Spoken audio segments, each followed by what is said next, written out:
¿Quién sabe cómo son las cosas en realidad después de todo?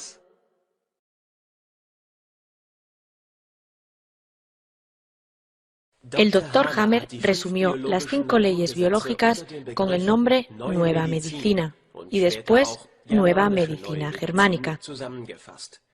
Las palabras Nueva Medicina no se refieren naturalmente a un nuevo remedio o cura, sino a toda una escuela de pensamiento que se extiende a todo el campo de la medicina, desde la que pueden derivarse nuevos métodos para lograr la recuperación individual de humanos y animales convalecientes.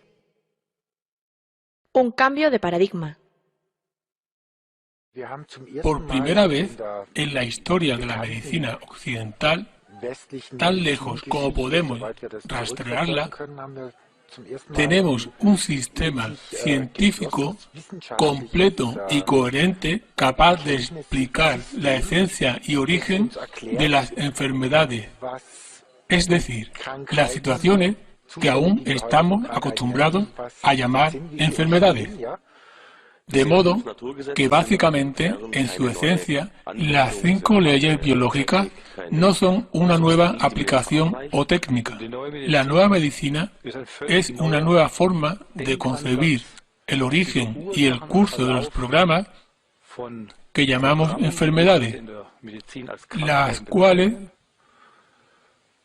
según el conocimiento actual, son erróneamente evaluadas al no apreciar el significado de esos complejos de síntomas.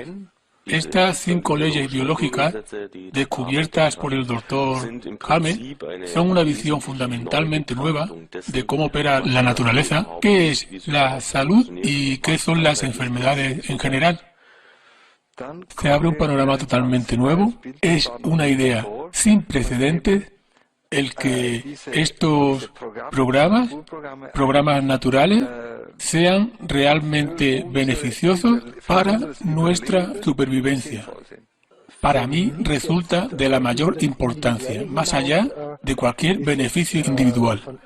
Por eso digo que la humanidad necesitará de este conocimiento en el futuro, puesto que deja sin base al racismo o las políticas del miedo intencionadamente promovidas en medicina. Es una condición necesaria para el futuro de la humanidad. Soy consejera farmacéutica y he trabajado como periodista médica. Desde el 2000 me he encontrado repetidas veces con la nueva medicina. He tratado repetidas veces con el tema y he hablado con todo tipo de oncólogos a lo largo y ancho del país, quienes contribuyen a formar opiniones en la gente. Y lo que me confundía era que siempre que mencionaba la nueva medicina, empezaban a trabarse.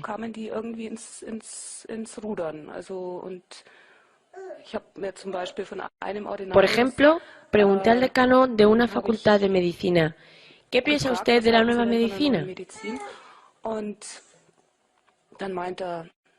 Y respondió, como periodista respetable no debería meterse en cosas como esa. Cielos, eso solo aumentó mi curiosidad. El científico social Paul Watzlawick reconoce 2 tipos de cambios que pueden ocurrir dentro del proceso científico. El primer tipo se relaciona con cambios en nuestras asunciones básicas. Se da cuando nuestras creencias más básicas sobre el mundo, sobre nosotros o sobre ciertos procesos sufren un cambio fundamental. El segundo tipo se refiere a aspectos técnicos o innovaciones metodológicas, que dejan las asunciones más básicas intactas. Los cambios del primer tipo ocurren muy rara vez en la ciencia. Desde luego, quien ha dedicado muchos años de su vida a estudiar en cierto marco no aceptará con facilidad poner en duda las asunciones básicas y tesis principales sobre las que ha trabajado. Es una revolución en la medicina. No se trata simplemente de una revisión.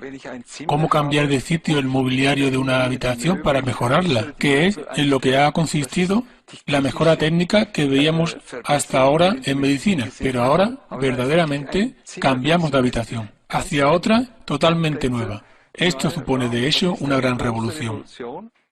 En tiempos antiguos, la teoría médica descansaba sobre el demonismo. Se creía que la enfermedad era una consecuencia del pecado y podía ser prevenida o rechazada a través de un estilo de vida piadoso o luchando contra los demonios mediante el exorcismo. En base a ese dogma religioso, durante mucho tiempo estuvo prohibido diseccionar o examinar el cuerpo humano. Con la aceptación de las autopsias y el estudio de la anatomía, se dio el paso crucial que llevaría a una primera revolución en la historia de la medicina. El demonismo ciego fue abandonado en favor de una visión técnica del organismo y un conocimiento y comprensión cada vez más exactos del funcionamiento y la interacción de sus órganos. La patología humoral emergió de esta revolución, así como la homeopatía clásica o la terapia de las flores de Bach. Este es también uno de los pilares de la medicina contemporánea. El organismo es concebido como un mero sistema mecánico y bioquímico, y los defectos técnicos, desequilibrios, bloqueos son las causas de la enfermedad. El microscopio preparó el camino a descubrimientos posteriores. Cosas que de otra forma eran invisibles para el ojo humano pudieron ahora ser observadas. Y esto dio lugar a una escuela de pensamiento atomista en la medicina, que rastreaba las causas de la enfermedad apuntando siempre hacia unidades cada vez menores. Desde entonces se hizo responsables a microorganismos, genes y mutaciones celulares, por ejemplo. La oncología contemporánea y la inmunología emergieron de acuerdo a este patrón. En 1981, el médico alemán Dr. Dietrich Gierhammer estableció los fundamentos para una tercera revolución de la medicina. Desde entonces está claro que siempre hemos tenido una comprensión errónea de la enfermedad, cuando en su lugar existen ciertos procedimientos biológicos especiales con un sentido. Volveremos a ello más adelante. Estas 5 leyes biológicas representan la tercera revolución de la medicina, un cambio de paradigma en el cual nada será ya considerado como benigno o maligno, sino solo eficiente desde la perspectiva de la naturaleza. Estamos muy acostumbrados a que solo a personas cualificadas, con alto rango en la jerarquía académica, se les permite hablar de asuntos médicos. Pero si el Dr. Hammer está en lo cierto, entonces, básicamente, los estudios de medicina deben de ser revisados. Para ser sincera, cuando oí de ello por primera vez pensé, esta gente está chiflada. Después comencé a probarlo por mí misma en todos mis pacientes y tuve que admitir que era correcto. Esto significa que cualquiera puede verificar esto por sí mismo. No hay necesidad de creer en las titulaciones que fueron creadas para sustituir a la verificación del conocimiento por cada persona. Lo que el Dr. Hammer dice, o yo digo, o cualquier otro, puede ser revisado y comprobarse si es una realidad biológica. Estas leyes naturales no son estimaciones probabilísticas. Por lo que hemos visto hasta ahora, se trata de afirmaciones que, por su misma estructura sintáctica y contenido, están sujetas a ser refutadas. De modo que no tenemos afirmaciones como con una probabilidad del 90% esta es la causa, sino que la regla es exacta. O se cumple exactamente, o si existe un solo caso donde no se cumple, eso refuta todo el sistema. Sin embargo, la ciencia médica está obviamente satisfecha con el hallazgo de correlaciones estadísticas. El 30% de entre todos quienes padecen úlceras gástricas porta el microorganismo Helicobacter pylori. La conclusión derivada es que el Helicobacter pylori es la causa de las úlceras gástricas. El hecho de que solo un 30% de los pacientes porten la bacteria no es ni siquiera mencionado. Esto fue premiado con el Nobel en 2005. Tenemos dos variables que se correlacionan y tenemos una medida de lo significativa que es esta correlación. Pero esto no significa que si una de las dos variables es observada, la otra deba ser esperada con total certeza. En esta misma línea, el Premio Nobel de 2008 fue concedido por el descubrimiento de la correlación entre el virus del papiloma humano y el cáncer cervical o cáncer de cuello de útero. Sin embargo, casi todas las mujeres portan ese virus, mientras que el cáncer de cuello de útero es una condición ginecológica bastante rara. Esto es lo que encuentro notable, que ya no dependemos más de afirmaciones hipotéticas que permiten excepciones, sino que disponemos de afirmaciones concluyentes que reflejan relaciones causales.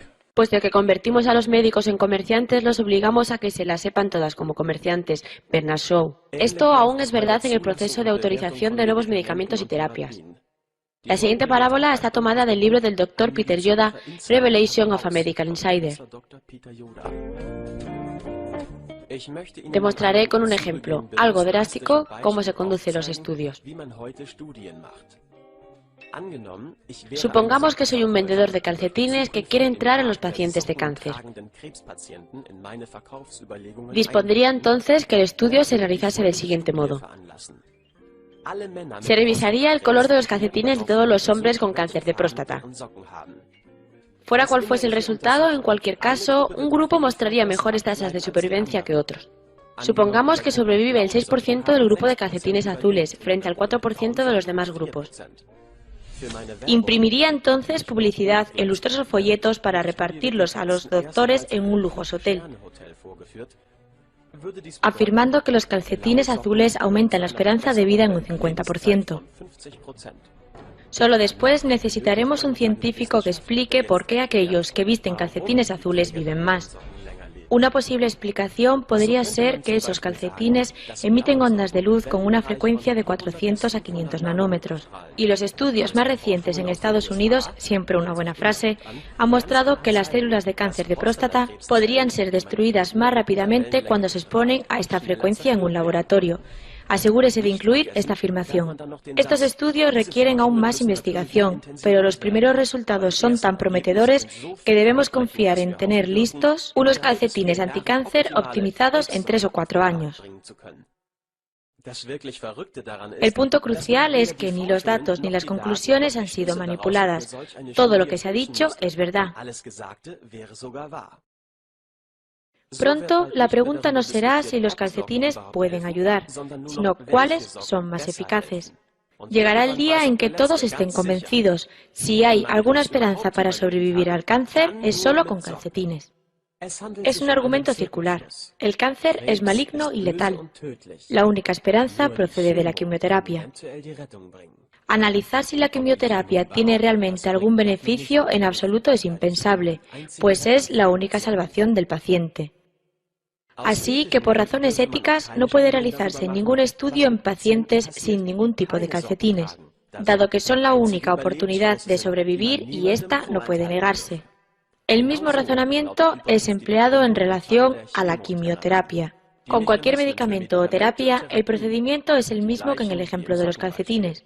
La mortalidad debida a los calcetines, quimioterapia, nunca es estudiada.